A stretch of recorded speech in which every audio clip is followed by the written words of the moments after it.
As an Amazon associate, we earn from qualifying purchases. This podcast is supported by its listeners. If you choose to purchase something using links on our website, we may earn a commission.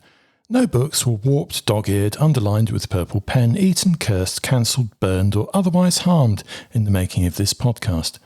I'm Tom Tolkien, and this is the School Reading List, a podcast that recommends books you'll want your children to read and books you'll wish you'd read as a child.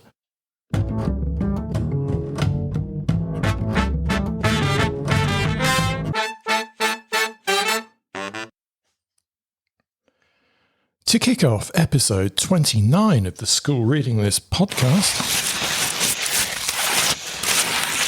let's rip open some book post. First up, Mr. Norton's New Hat by Hugh Lewis-Jones and Corey Egbert. Horace Norton doesn't mind when a little mouse moves into his hat. What's one tiny guest? But soon, birds nest in his pockets, squirrels stash acorns in his boots, and cats curl up in his chair. The growing menagerie turns his life upside down until, in a moment of frustration, he shoos them all away. But the sudden quiet feels wrong. With playful repetition and a warm heart, this story gently explores kindness, patience, and the unexpected joys of company. Highly recommended for EYFS, Mr. Norton's New Hat is a picture book children will want to read again and again. Into the Ice, Reflections on Antarctica by Alison Lessore and Coral Tulloch. This beautifully illustrated book offers a glimpse into Antarctica through the eyes of Alison Lessore and Coral Tulloch, blending sketches, paintings, journal entries and historical snippets. It brings the ice-covered continent to life, its landscapes, wildlife, and the sheer challenge of living there. With reflections from past and present explorers, it's both a travelogue and a deep dive into history and climate change. It's a fascinating read for children and adults alike. Please don't read the Footnotes, please, by Rob Walton, illustrated by Reena Makwana. Rob Walton's middle-grade book is a wild ride through quirky stories and hilarious footnotes packed with his own cheeky asides. From horses to time capsules, the tales are filled with oddball moments that will have young readers giggling and thinking outside the box. With its playful, interactive style, this book encourages kids to get creative, embrace humour, and have fun while reading. Highly recommended for children in Upper Key Stage 2 and Key Stage 3 who want to fall in love with reading again. Meet Amber Class by Enomwoyi Damali, illustrated by Ruthine Burton.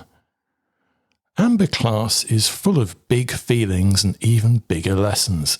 In 3 interconnected stories, the children tackle self-confidence, teamwork, and discovering their own strengths. Believe in Yourself encourages self-belief. Sort It Out sees 2 classmates settling a football dispute, and Feeling Good helps everyone recognise what makes them special. With guidance from their warm and wise teacher, Mrs. Adisa, the class explores these themes through chats, songs, and everyday school moments. A relatable and uplifting read for early readers. Ooh.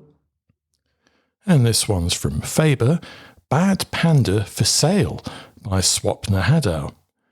In the final instalment of Swapna Haddow's super engaging Bad Panda series, Lynn faces her biggest challenge yet: the zoo's closure and the separation of her animal friends.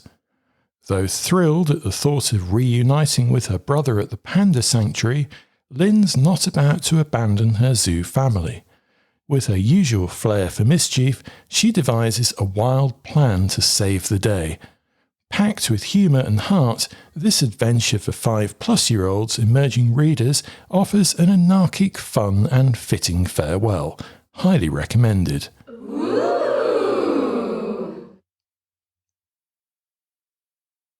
Grumpfort by Jamie Hammond.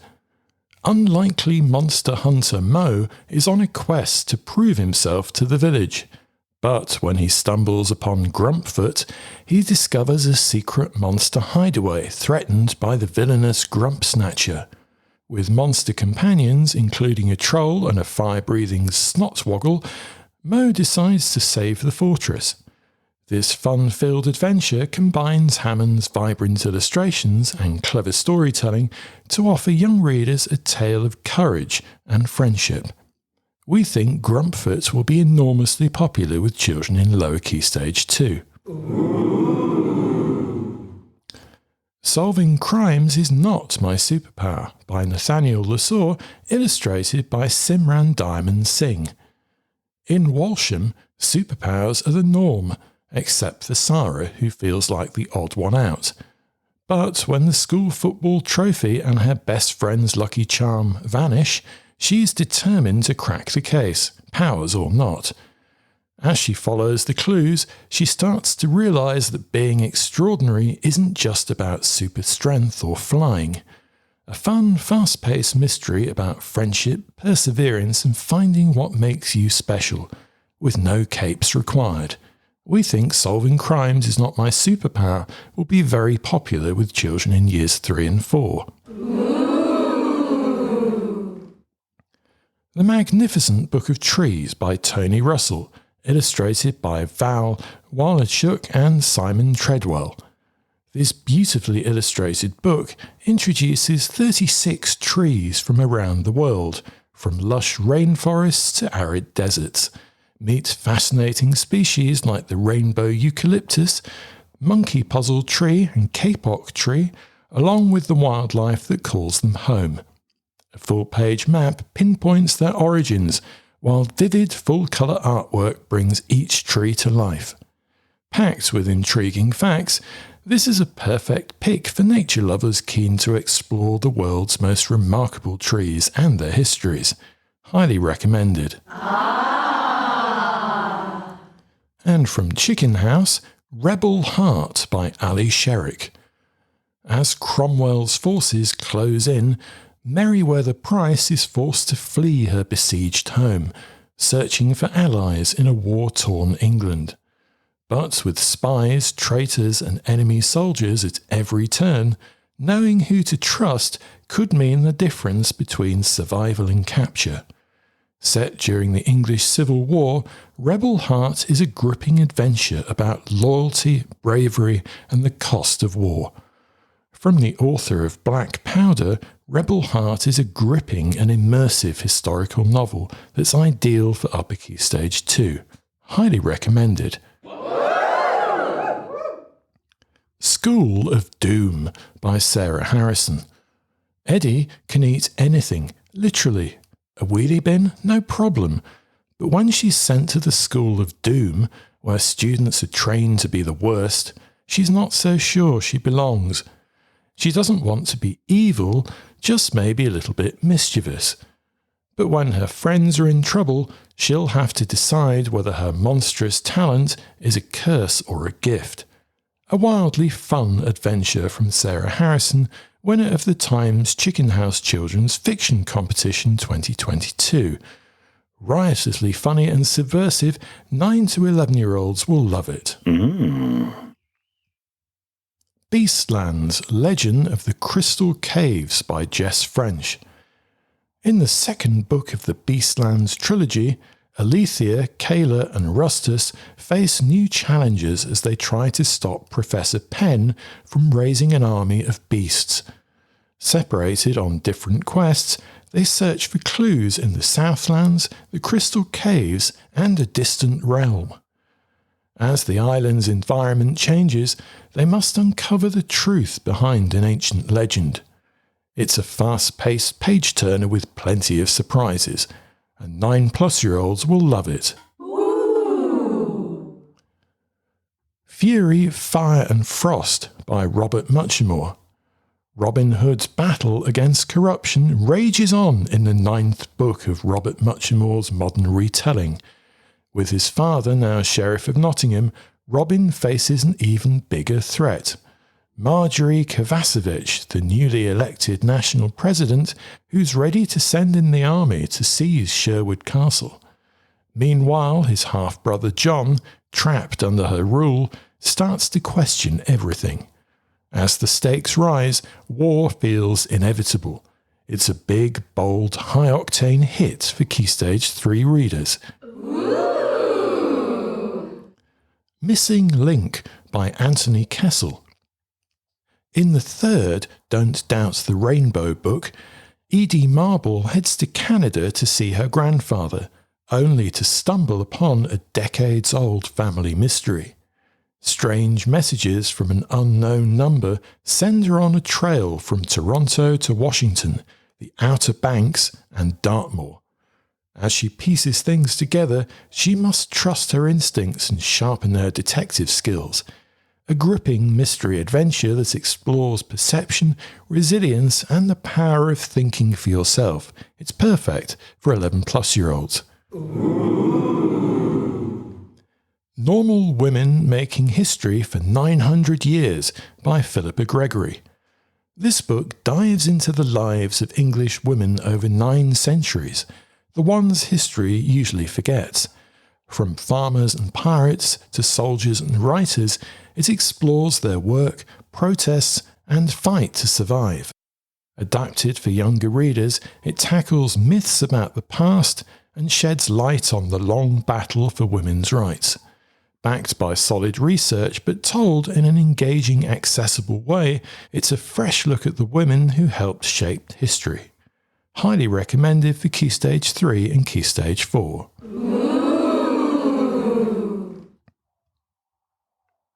Night Weaver by R. M. Gray. Asta Oberon has always lived at sea, far from the grasp of the Night Weavers. But when her family's ship is attacked and her brother killed, she's captured and sent to Bloodgrave Manor as a servant. Desperate for answers, she strikes a risky deal with Will Castor, son of a Night Weaver lord. With magic, secrets and danger at every turn, Asta must choose, stay in the shadows or fight for the truth, no matter the cost.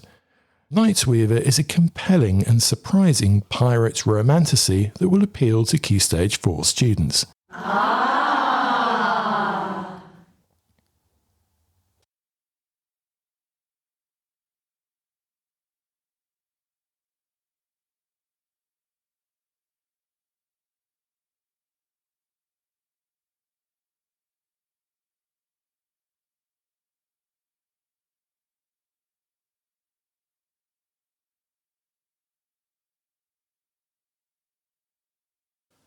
Thank you to all the publishers and publicists for sending us books to review here on this podcast and on our website schoolreadinglist.co.uk.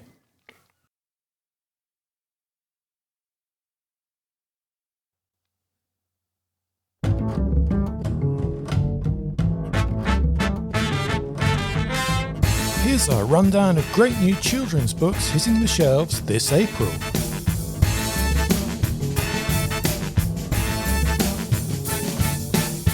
Run Away With Me by Brian Selznick. The Line They Drew Through Us by Heber Norn Khan. Clem Fatale Has Been Betrayed by Eve Wasocki Morris. Peregrine Quinn and the Mask of Chaos by Ash Bond. The Boy with Big Decisions by Helen Rutter. Under a Fire Red Sky by Geraldine McCracken. Not That Kind of Hero by Alexia Kessel. The First Year by Matt Goodfellow. The Last House in the Row by Leslie Parr. Odd Girl Out by Tasneem Abdur Rashid. Fishfolk by Stephen Quincy Jones. I Am Raven by Alistair Chisholm. Snails of the Unexpected by Terry Chilvers. Light by Jess Wade and Anna Sanfilippo. Michael Rosen's Pocket Shakespeare by Michael Rosen and Chris Riddell. Life as We Know It by Ziggy Hanawa and Christabel Smell. Weird Philosophy by Brandon Robshaw. Becoming Grace by Hilary McKay. The Misadventures of Mina Mahmood by Farhana Islam. Hercules, Hero to Zero by Tom Vaughan. Matched Up by Jenny Ireland. The Girl with the Red Boots by Alex Wheatle. What Happens Online by Nathanael Lessore. Botticelli's Apprentice by Ursula Murray Hustard. The Mirror World by Femi the Dugber. Rainforest by DK. Starminster, The Month of Birthdays by Megan Hopkins. Food for All by Mary Hoffman and Ross Asquith. Quiet Riot by Nadia Finer.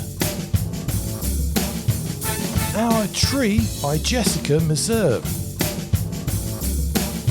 And our picture book of the month is Our Tree by Jessica Meserve. Our non-fiction book of the month is We Are All Animals by Ben Hoare and Christopher Lloyd.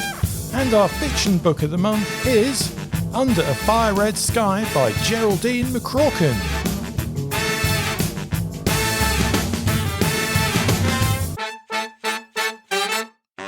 Bookety book, let's get reading.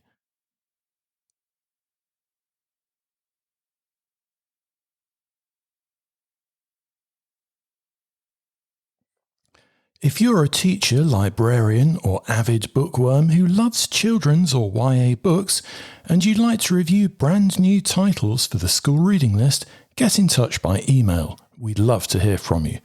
The address is reviews@schoolreadinglist.co.uk.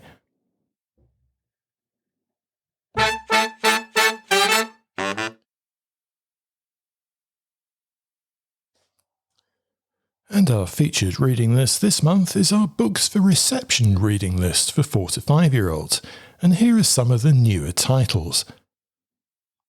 Howl by Kat Patrick and Evie Barrow. Maggie is a little girl who is having a terrible day in this beautifully illustrated and moving picture book. Maggie expresses her frustration by howling when her shoes don't fit, her food isn't right, and she can't sleep. What follows is an unexpected, uplifting and surprisingly satisfying ending.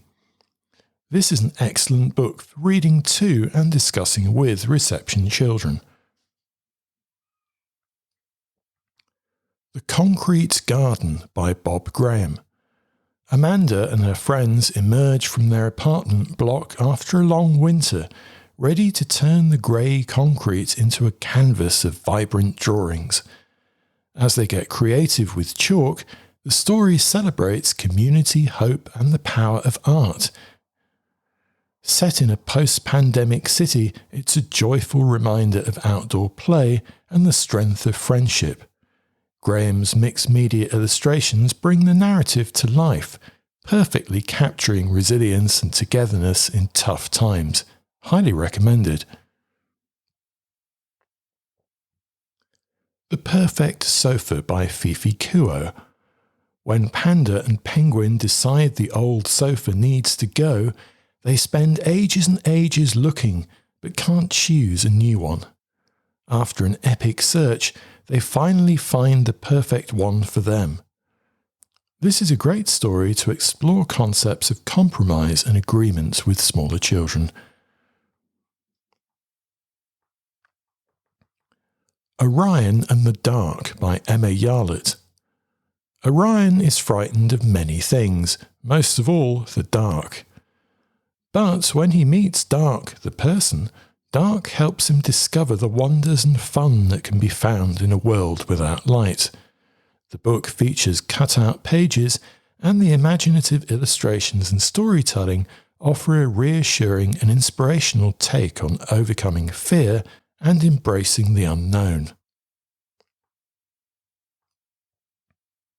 Flower Block by Lanisha Butterfield. Jeremiah plants sunflower seeds that grow overnight, breaking through the ceiling of his apartment. As he climbs the tower block to follow the sunflowers, he meets a host of quirky neighbours who join the adventure. Along the way, Jeremiah learns about courage and the magic of community, all through the unifying power of nature. With vibrant illustrations by Huang Jiang, the book beautifully captures themes of connection and resilience, while also touching on loss, adding depth to this inspiring and heartwarming read. Alex and Alex by Ziggy Henauer. Alex and Alex are two children who are very alike in many ways, but have very distinct interests. When a trip to the museum sees both Alexes wanting to do something different, there's tension. But the strong friendship bond always wins through in this clever picture book for 3 to 6-year-olds. The lack of gender and deliberate avoidance of stereotypes makes this a useful book to help children think more about what allows people to get along and like each other. Highly recommended. I Really Want to Shout by Simon Philip and Lucia Gagliotti. With bold, big illustrations, this picture book is narrated by a girl who struggles with things that are unfair, including her parents, other children, and teachers. The clever rhyming text and powerful illustrations make this an ideal text for reception or Year 1 classes, and also for Key Stage 1 and Lower Key Stage 2 PSHE. It's a great book to help children explore and discuss anger and frustration.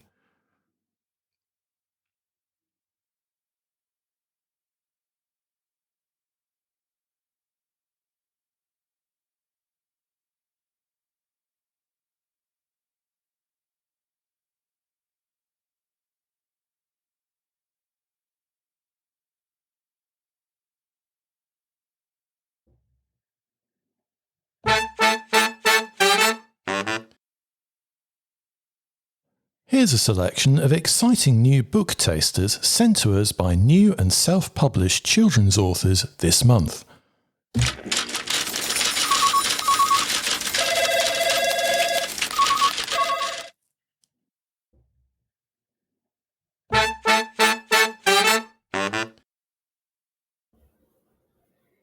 Oakley the Superhero tells the story of Oakley, a young boy with sensory sensitivities, and his friend Minnie, who goes out of her way to include him in a game with other children.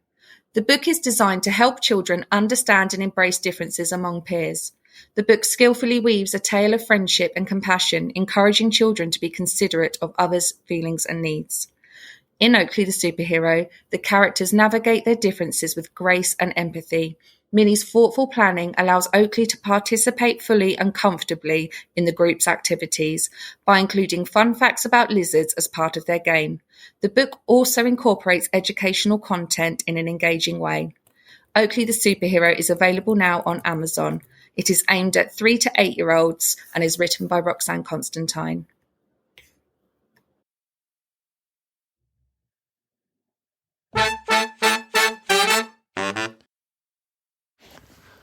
Hi there.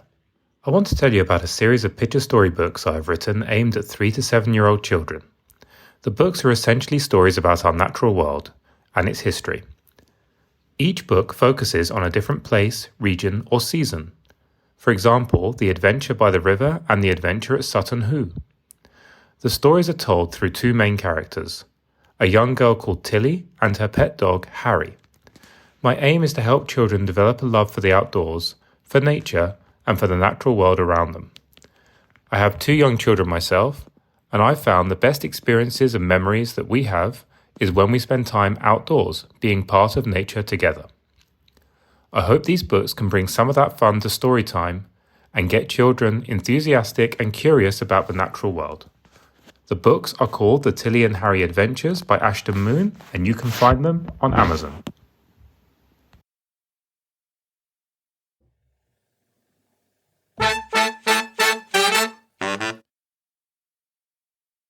A few years ago, I was lucky to land a job at a great company in Long Island whose offices were adjacent to the last piece of the Long Island Plains, cherished stomping grounds of Walt Whitman, and also just a mile away from Eisenhower Park, which became my lunchtime stomping grounds.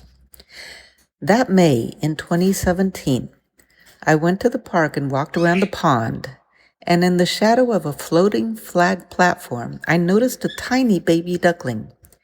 There were no other ducks or geese around, which was unusual, so I knew this little guy was an orphan. Through that spring and summer, I would visit the ducky and bring him rolled oats to eat. Eventually, a shy goose appeared and approached, hoping for a snack. The goose had a condition, angel wings, which deformed some of her feathers and made it impossible for her to fly. She couldn't fly away from cruel bullies. I didn't know that when I shooed her away from Ducky's special snack, and she slipped and fell into the pond, hitting her belly on the cement border. I felt awful, so I started bringing oat snacks for both of them, Danny and Gilly. By fall, the ducky and the goose were friendly enough with each other to share snacks, which was highly unusual for normally contentious water birds. I began making notes on my visits, wanting to remember the unique experiences. A few years later, the diary notes evolved into a story, and on November 30, 2023, the story was published as a children's book, Danny the Ducky and Gilly the Goose. Now, a year later, the book stands as an award winner, Young Reader category in the Purple Dragonfly Book Contest, after hitting number 1 last December in Amazon's new release in children's duck books. And it's being animated by a team of NYU Film School recent grads. Now I will give you a peek. I will read one scene from the book, a scene that spotlights friends standing up to bullies. To set the table, so to speak, the orphan duck Danny becomes friends with the outcast goose Gilly and a kind tomboy, the girl. Gilly has been the target of a mean goose named Dina, and Danny encourages his friend to enter a race and compete against her nemesis. Race day. The bright yellow sun came up. He was in an especially good mood, looking down at the reflection of the sky in the lake, with a few fluffy white clouds around, and lots of big geese and little geese swimming about, excited about the race. Danny found Gilly on the main path. He wanted to give her something before she swam. Gilly, here, take this. He gave her a pretty blue pebble. It will help you swim faster than anyone else. Oh, thank you, Danny. Gilly took the pebble and tucked it in her feathers, and with her heart pounding, she headed towards the pond and the starting line. The girl got to the same pathway in time to overhear Dina Rich and Marky. Dina hissed, "Let's catch up to Gilly and push her down again. It'll be funny, and then she won't be able to swim." Marky bobbed his head up and down, and he and Dina started going after Gilly.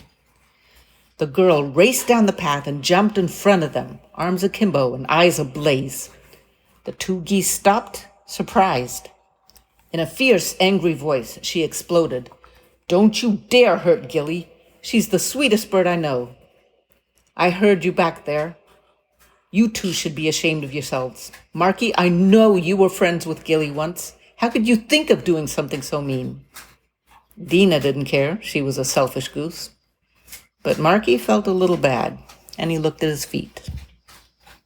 He was ashamed, knowing it was the second time he didn't have the guts to be a real friend. At the starting line, Gilly was nervous, but then she felt the pebble under her wing, and she saw Danny and the girl at the water's edge, and she calmed down. There were two geese on either side of her. Dina was on the far right. The race official raised his wing and brought it down, and they were off. The other geese jumped forward right away, but Gilly was a little slow starting. She panicked. She got scared thinking she couldn't do it. Then she remembered the gift Danny gave her.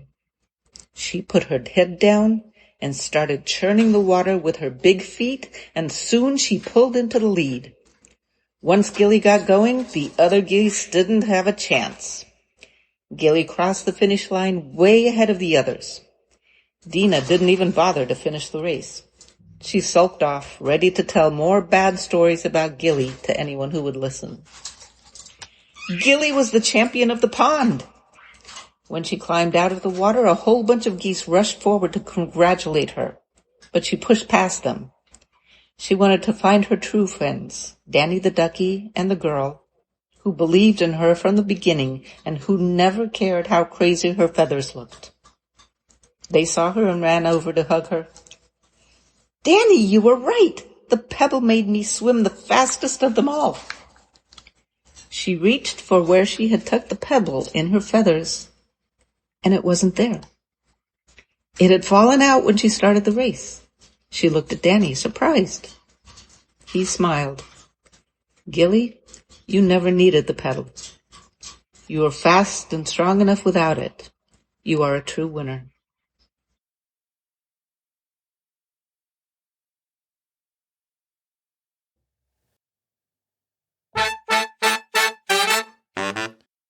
Hi, I'm Melissa Abraham, the author of Are We There Yet?, a picture book aimed at children aged 3 to 7 years, beautifully illustrated by Simone Douglas.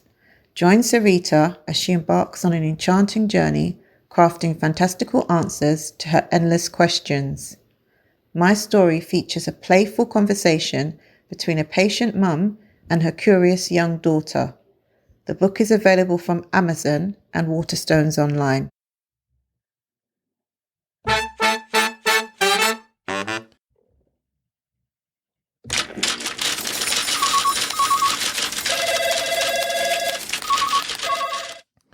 If you'd like to get in touch and leave a recorded shout-out about your upcoming self-published children's book, have a look at our podcast webpage for more details.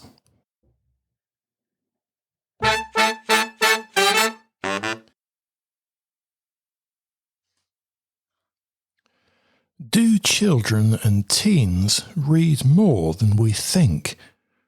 It's a familiar complaint. Kids today don't read enough. Parents and teachers worry that young people are glued to screens, spending more time scrolling than flipping through pages.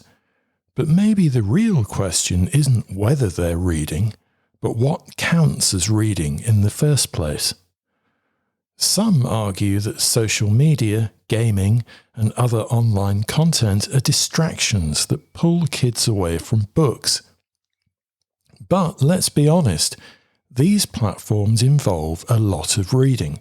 Whether it's text messages, captions, game narratives, or news updates, young people are constantly processing words. Research from the National Literacy Trust even suggests that digital reading plays a crucial role in developing literacy, especially for those who aren't naturally drawn to books. TikTok, Instagram, and YouTube, for example, are packed with text, comments, descriptions, subtitles, all of which require quick interpretation and engagement. It's not the same as getting lost in a novel, but it is still reading. Of course, not everyone is convinced. Traditionalists argue that books offer deeper engagement, better comprehension, and a richer experience overall. There's also concern that online content, full of short-form text, clickbait, and misinformation, might not encourage critical thinking in the same way as long-form reading. But studies suggest that digital reading sharpens other skills, like scanning for key information, evaluating sources, and adapting to different writing styles. A report from the OECD even found that students who engage with a mix of digital and traditional text tend to perform better in literacy assessments. The bigger issue might be how we frame reading for young people. If we treat books as the only real form of literacy and dismiss everything else, we risk alienating children who primarily engage with digital content. It also ignores formats like graphic novels, ebooks, comics, poetry, zines, and non-fiction, things that can spark a lifelong love of reading. And let's not forget BookTok, where social media is actively driving young people to discover new books, proving that digital engagement and traditional reading aren't mutually exclusive. A more effective approach would be to embrace multiple forms of reading, encouraging children to explore magazines, blogs, interactive stories, and even well-written social media content can help them develop a broader appreciation for reading. Instead of banning screens, teachers could use them strategically, introducing book-related social media, online discussion forums, and interactive storytelling platforms to make reading feel more relevant. Rather than focusing on what children shouldn't read, educators could highlight the benefits of different reading materials. A mix of fiction, non-fiction, digital text, and multimedia content allows kids to explore their interests and build confidence in their reading abilities. Schools can also create inclusive environments where all reading is valued, whether it's a novel, a blog post, or a well-crafted Instagram thread. Shifting how we think about children's reading habits might be the key. Instead of seeing digital engagement as a problem, we could recognise it as an opportunity to expand literacy. Research from the Education Endowment Foundation suggests that exposure to a variety of texts improves comprehensions and fosters reading habits. By integrating digital and traditional reading into literacy instruction, we can help kids develop the critical reading skills they'll need in a world dominated by online content. Parents have a role to play too. Encouraging an environment where all reading is appreciated, books, articles, online discussions, can reinforce positive attitudes towards literacy. Talking to children about what they're reading, whether it's in a book or on a website, helps them to develop analytical skills and learn to distinguish reliable sources from misleading ones. And when parents model diverse reading habits themselves, they show children that reading isn't just a school task, it's part of everyday life. Libraries and schools can support this by offering diverse collections that go beyond traditional books.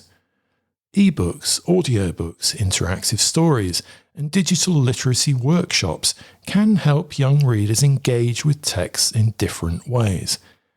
Giving kids more choices makes reading feel less like a chore and more like something they genuinely want to do. Ultimately, promoting reading shouldn't be about restricting certain formats, but encouraging engagement with text in all its forms. Whether kids are reading novels, blogs, or social media, the goal is the same: to help them see reading as interesting, useful, and accessible. If we meet them where they are, rather than where we think they should be, they might just surprise us with just how much they're actually reading.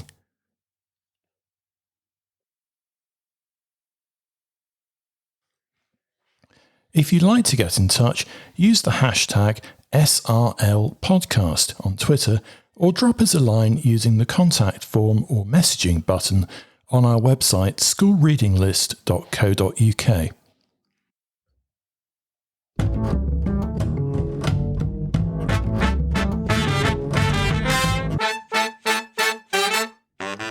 And all the books lived happily ever after. The end.